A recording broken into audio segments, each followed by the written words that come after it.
Mama, no vindrà a sopar. No sé si ha vingut, però per si de cas.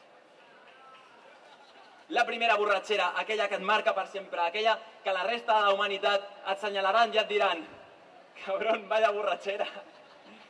I tu només tens l'opció de baixar el cap. Sí. La meva primera borratxera, col·locaré el micro, es va iniciar una tarda en la qual jo estava amb 4 amics pardos en un parc asseguts i algun despiadat va pensar que la millor cosa que es podia fer en un parc una tarda era fotre's borratxo. Sí, sí. I per culpa també d'un segon despiadat que va pensar que el millor que es podia fer era agafar una garrafa de sangria de 5 litres. Total, que vam anar al parc amb la nostra garrafa de sangria de 5 litres, vam arribar allà, ens vam seure, però clar, veure era una mica avorrit, i algú va tindre la funesta idea de dir fem un concurs de resistència, a la qual jo vaig pensar és el moment, seré guai, guanyaré el concurs, és com una mica pel·lis americanes això, guanyaré el concurs i seré guai. Vaig pensar, és el meu moment. Va arribar el primer col·lega, va agafar la garrafa i la va aixecar i va començar a beure 30 segons, bevent sangria. Joder, sangria calenta. Jo vaig pensar, hòstia, comença difícil la història. El segon col·lega va fer 40 i el tercer col·lega em va tocar a mi. Ah, per cert, m'he oblidat de dir-ho, que teníem un xaval amb el cronòmetre, el més perdó de tots, i em dir, no, tu no veus sangria, tu agafes el cronòmetre. I va dir, joder, que guai. I em va tocar a mi, vaig aixecar aquella garrafa com si estigués aixecant la Champions, 1 minut 31. Em vaig sentir com si toqués el cel amb la mà, vaig dir, joder, que guai. Vaig dir, la bomba, tio, i a més em estava bé i tal. Clar que la glòria no dura sempre, i al cap d'una estona, algú ha vist Alien? Pues estava rotllo, amb una cosa que em sortia per aquí per baix. Recordo moments, no sé, no recordo masses coses, recordo cantar el Bohemian Rhapsody amb els Galileo i tot, anant pel carrer i amb els col·legues agafats. I recordo que vam tornar cap al barri. I en aquell moment em van dir, ei tio, que nosaltres marxem. Moment en el qual em vaig donar compte d'una altra de les estupideses que es fan quan es tenen 14 anys, que és començar a beure per la tarda. Perquè vaig mirar el rellotge i vaig veure que eren les 12. Si no, tios, no em podeu deixar aquí. M'estic morint, no puc arribar així a casa. Clar, que quan vaig acabar aquesta frase ja estava en badal a baix i, hòstia, em vaig quedar tirat por ahí, no sabia què fer.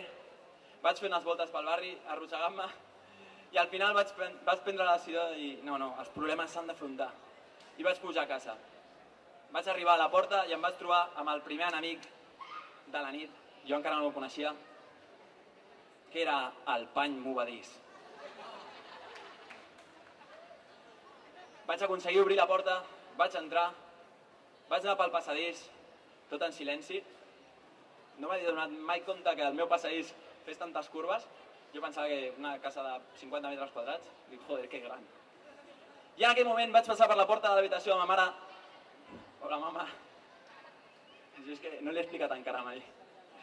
Vaig passar per la porta de l'habitació de ma mare i ma mare es va despertar.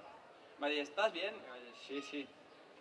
Em vaig ficar al llit i vaig cometre el segon error de la nit, que és estirar-me. Al cap d'una estoneta tenia el cap com si fos el tambor de la rentadora, fent voltes i voltes i l'estómac igual, com si cadascú anés cap a una banda.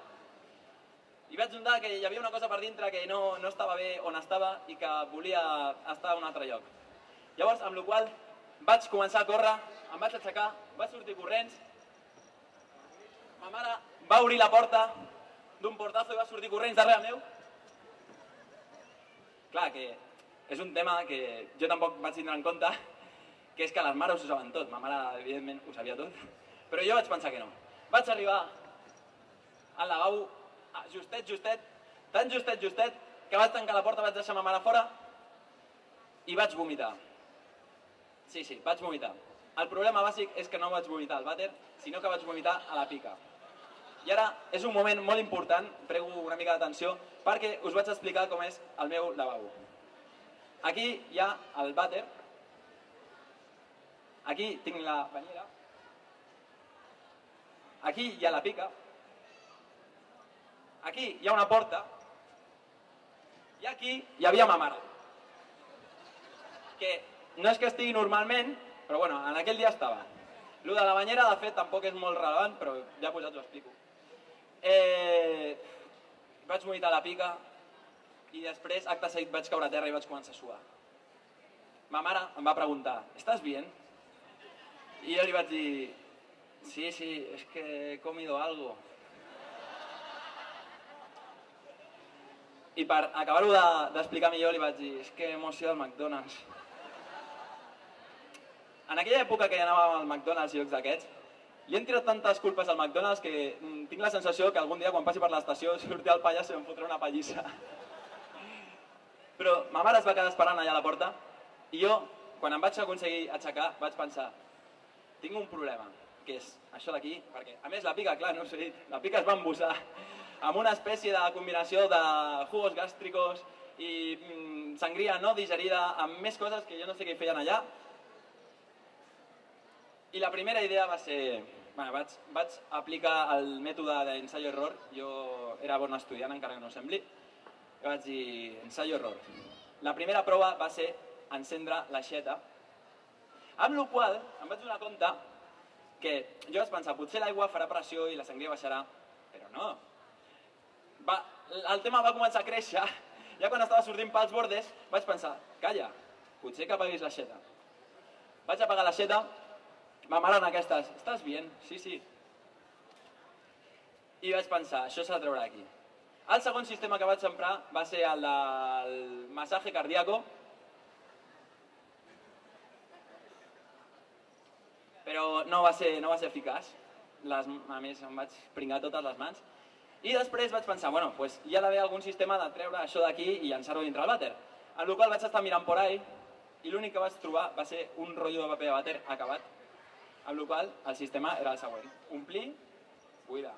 Omplir, buidar. Era efectiu, però era molt lent i a més, en un moment determinat, el rotllo es va fondre i es va caure dintre la pica també. Total, que aplicant els meus coneixements, en aquella època que estudiàvem paràboles i matemàtiques, coses diverses, vaig pensar, em vaig col·locar el braç com un remero de Ben-Hur, cuchara sopera, vaig obrir el vàter i el procediment va ser el següent. Tal com ho vaig dibuixar jo en ment, allò havia de fer així i caure absolutament tot dintre, però diguem que va ser més aviat així.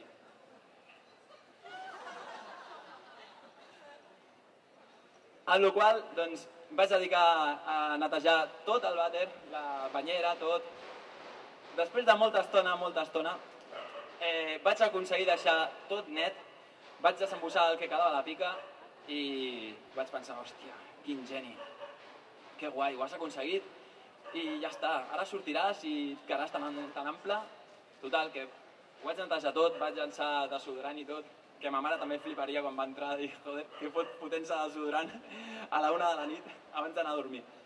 Però bueno, jo vaig pensar, si s'ha de netejar tot, em vaig netejar les mans, les dents, tot. Vaig sortir, vaig obrir la porta, no mama, estoy bien. La dona automàticament va entrar dintre el lavabo a veure què passava allà dintre i jo vaig arribar al llit com un geni pensant, joder, que crac, em vaig estirar i em vaig quedar dormit de forma fabulosa dient, hòstia, com ho has solucionat tot, un problema tan xungo. I em vaig aixecar també fabulosament, sense cap tipus de ressaca, pensant, joder, que guai, quina nit més guapa.